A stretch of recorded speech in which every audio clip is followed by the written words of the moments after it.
আয় আয় আয় আয় আয়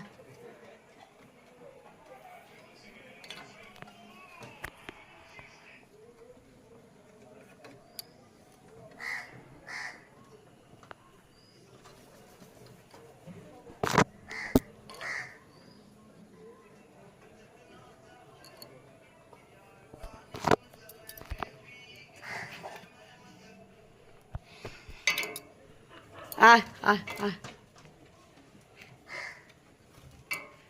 আয় আয়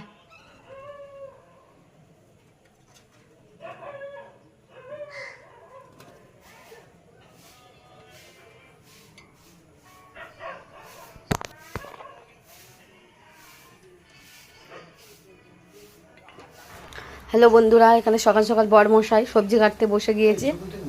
তো প্রত্যেক দিনই ওই সবজি কেটে দেয়। সমস্ত কাজ করে আমার উঠতে উঠতে বেলা হয়ে যায়, ছেলের পরীক্ষা। তা ও তো কিছু বাজারে যাই একটু দেরি করে, তার জন্য একটু সবজিটা কেটে দিল। আর আমি এখানে একটু আলু ভেজে নিলাম টিফিনের জন্য। রুটি আছে, তো একটু রুটি আছে, আরও অন্য কিছু অন্য তরকারিও আছে, ওটা গরম করব সকাল। আর আর নিরামিষ তো আজকে রান্না করবো। তো দেখতে পাচ্ছ সফলা সোয়াবিন, এটা তো খুব প্রিয় সোয়াবিন আমার, অসাধারণ লাগে সফলা। তো তোমরাও খেয়ে দেখবে, মারাত্মক টেস্ট। তো এখানে একটু পেঁপে আলু কেটে দিলে বড়মশাই সোয়াবিন দিয়ে করবো। সবসময় তো আলু দিয়েই করি, আজকে ভাবলাম পেঁপে দিয়ে করি। তো কাঁকরোল একটু ভাজা করব, আর ওল ভাতে দেবো। আর একটা এখনও একটু গুঁড়ি কচু কাটবে।